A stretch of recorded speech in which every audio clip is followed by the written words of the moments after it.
అంతే అంతే అయితే బాణామతి కానీ లేకపోతే చేతబడులు కానీ లేకపోతే చెడుపులు కానీ జరిగి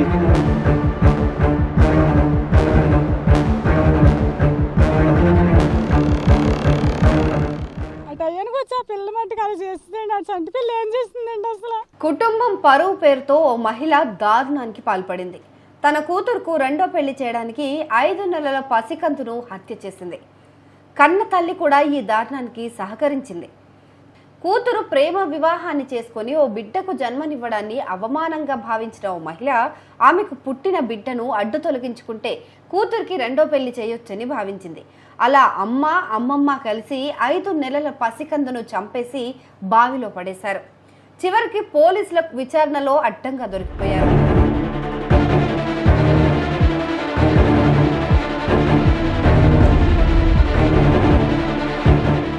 రెండో పెళ్లికి అడ్డుగా ఉందని 5 నెలల పసికందును గొంతు నిలిమి చంపేసి బావిలో పడేసిన దుర్ఘటన కాకినాడ జిల్లా పిఠాపురం పట్టణంలో జగ్గయ్య చెరువు కాలనీలో చోటు చేసుకుంది. గత వారం జరిగిన ఘటనలో నిందితులను పోలీసులు గుర్తించారు.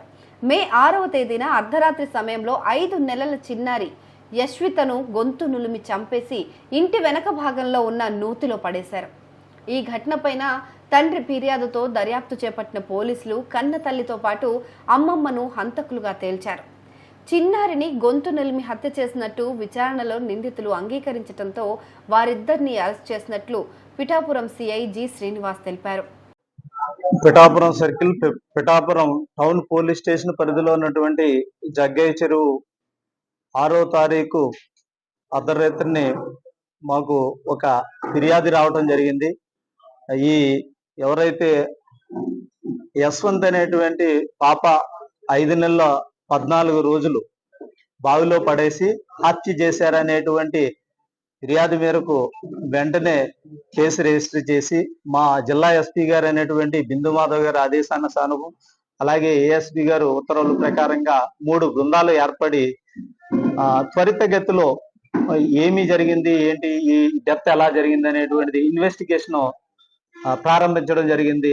ఎందుకంటే ఆ హత్య జరిగినటువంటి ఏరియాలోని మాకు ఇది ఏదైతే బాణామతి కానీ లేకపోతే చేతబడులు కానీ లేకపోతే చెడుపులు కానీ జరిగి అమ్మాయిని అంటే పసికందుని చంపేశారనేటువంటిది జరగటంతో ఎస్పీ గారు ప్రత్యేక శ్రద్ధ వహించి టెక్నాలజీని ఉపయోగించి క్లూస్ టీమ్స్ ని రప్పించి అలాగే డాగ్ స్క్వాడ్స్ ని రప్పించి కేసు త్వరితగతిలో దర్యాప్తు చేయాలనేటువంటిది బృందాలన్నీ కూడా తిరిగిన తర్వాత మా ఇన్వెస్టిగేషన్ లో తేలింది ఏంటంటే కనుక ఎవరైతే ఈ పసికందు యశ్వంత్ని చంపినటువంటిది ఎవరు అనేటువంటిది చూసినట్లయితే గనక వాళ్ళ అమ్మమ్మ అయినటువంటి అన్నవరం అలాగే తల్లి అయినటువంటి శైలజ ఇద్దరూ కలిసి ఈ హత్య చేసినట్టుగా నిర్ధారించాము. జగ్గయ్య చెరువు కాలనీకి చెందిన పసుపులేటి శైలజ పిఠాపురం మండలం నరసింగపురం గ్రామానికి చెందిన పెద్దపాటి సతీష్ ఇంట్లో పెద్దలకు ఇష్టం లేని ప్రేమ పెళ్లి చేసుకున్నారు. ఈ దంపతులకు 5 నెలల క్రితమే యశ్విత అనే పాప జన్మించింది. అయితే పెళ్లి తర్వాత తనను అత్తవారింటికి తీసుకువెళ్ళకపోవడం, పాప పుట్టిన తర్వాత కూడా భర్త తరఫు బంధువులు ఎవరూ చూడ్డానికి రాకపోవడంతో శైలజ కుంగిపోయింది. తల్లిదండ్రులు చెప్పినట్లు మేనత్త కొడుకుని వివాహం చేసుకుంటే నా లైఫ్ బాగుండేదని శైలజ భావించింది. అయితే రెండో పెళ్లికి చిన్నారి అడ్డంగా ఉందని, పసిబిడ్డను అడ్డు తొలగిస్తే ఈజీగా రెండో పెళ్లి చేసుకోవచ్చని తల్లి కూతుళ్లు భావించారు. అనుకున్నదే తడువుగా గొంతు నులిమి చంపేశారు.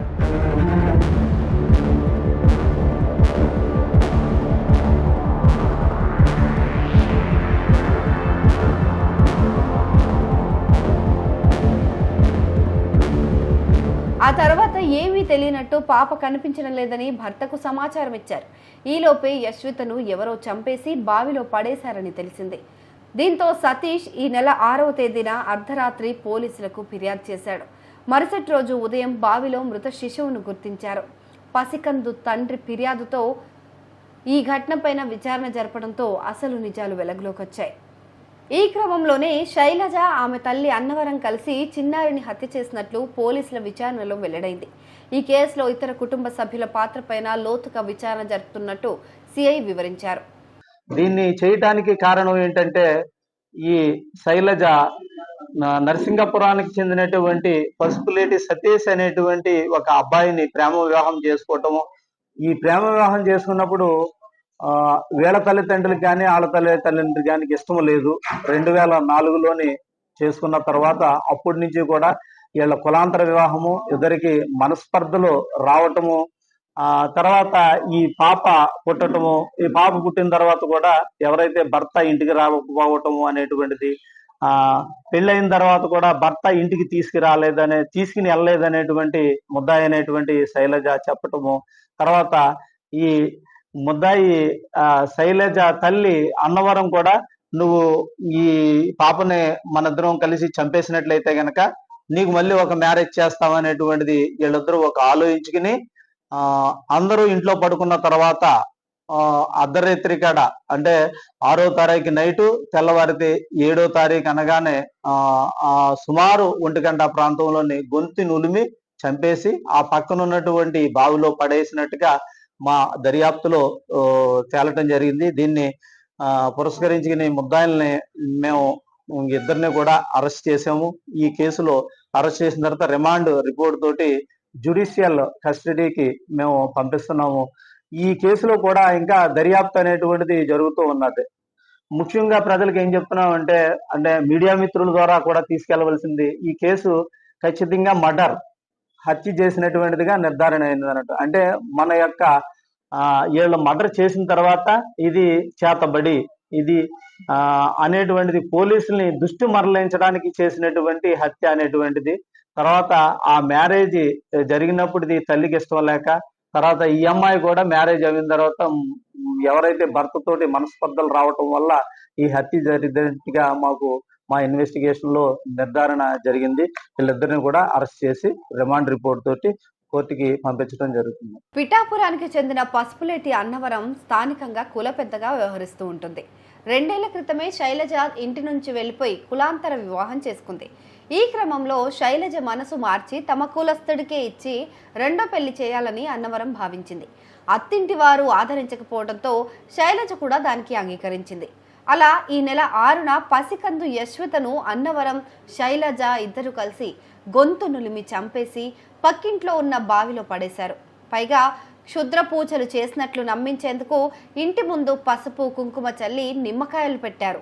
పోలీసుల విచారణలో దొరికిపోయారు. మా మేనల్డ్ వచ్చాడండి, వచ్చి గబగబా తలుపులు కొట్టాడండి. అర్ధరాత్రి కూడా తలుపులు కొడితే ఏమైందో ఏటని కాలేజ్ చేతులు రాలేదండి. మాకు ఏమైందిరమ్మా అంటే ఏడుతున్నాడు కానీ చెప్తలేదండి. అసలైంది ఏట్రా, అసలు ఎందుకు వచ్చావు ఏటి అన్నానంటే, ఇలా పిల్ల కనపడతలేదు అత్త, పిల్ల కనపడతలేదు అత్త, పిల్ల కనపడతలేదు అత్త, ఎవరు తీసుకురా తెల్లదత్త అనేసి అంటున్నాడండి. అని పిల్ల కనపడపడం ఏంటి, పదండి వెళ్ళొచ్చు అనేసి మా ఆయన గారు, మేము మా తోటి అందరూ పరిగెట్టుకుంటూ వచ్చే మామూలు బళ్ళు మీద వచ్చేసామండి. అక్కడికి వచ్చి చూస్తే పిల్ల లేదండి. పిల్ల ఏమో తల్లి ఏమో ఏడ్చేస్తుంది ఇక్కడ దొండరేసి. ఆ పిల్లని తీసుకొని అలాగా వాళ్ళ ఇంటికాసి వెళ్తే అక్కడేమో నిమ్మకాయలు, పసుపు, కుంకాలు ఇవన్నీ ఉన్నాయండి. పిల్ల కనిపించలేదు, ఇవన్నీ ఉన్నాయి. పిల్లని ఎవరో తీసుకుపోయారు అయితేనేసి గబగబగా మా ఆయన గారిని కట్ట వీళ్ళందరూ నెత్తమంటే ఆ తుప్పల్లో కట్ట తిరిగి నెతుకుతుంటే అయ్యో పక్క ఒక ఆవిడ ఎలాగ లైట్ వేస్తా చూస్తే మామూలుగా బావిలోనే ఉందండి అమ్మాయి. పాప అందులో ఉందండి. ఉంటే పాపం కాబడికే మా ఆర్బస్ గారు ఆయన గారు వెళ్ళి పోలీస్ స్టేషన్కి వెళ్ళి రిపోర్ట్ ఇచ్చేసారండి.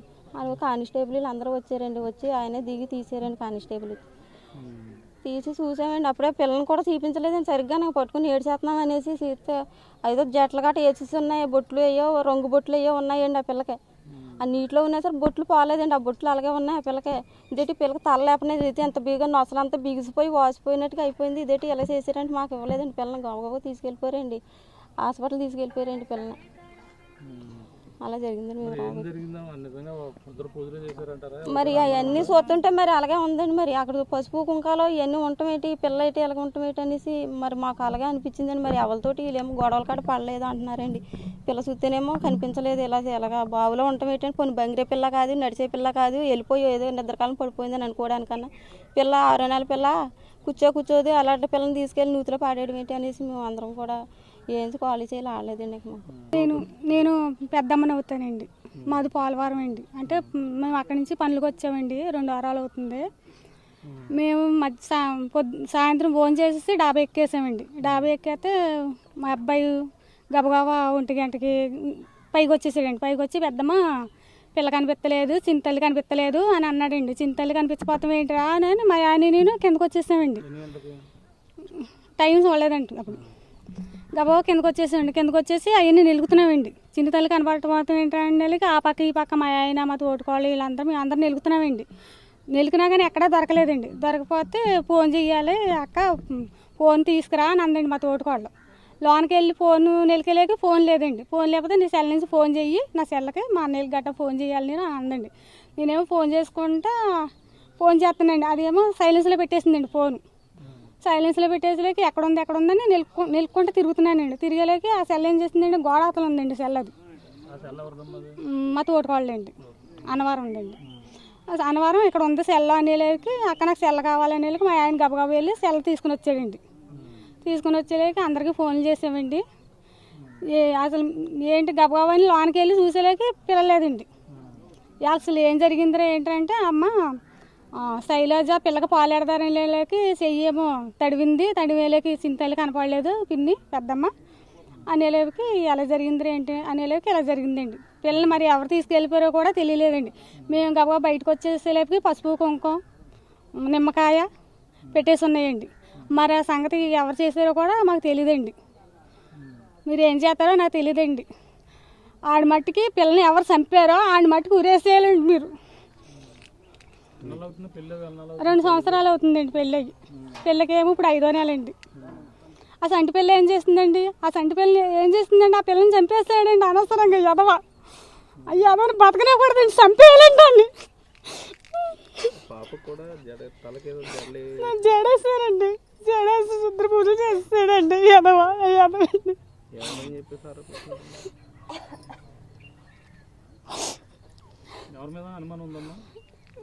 ఎవరి మీద అనుమానం లేదండి. మరి ఆడు ఎప్పుడు ఏ టైంకి వచ్చాడో కూడా ఎవరికి తెలియదండి.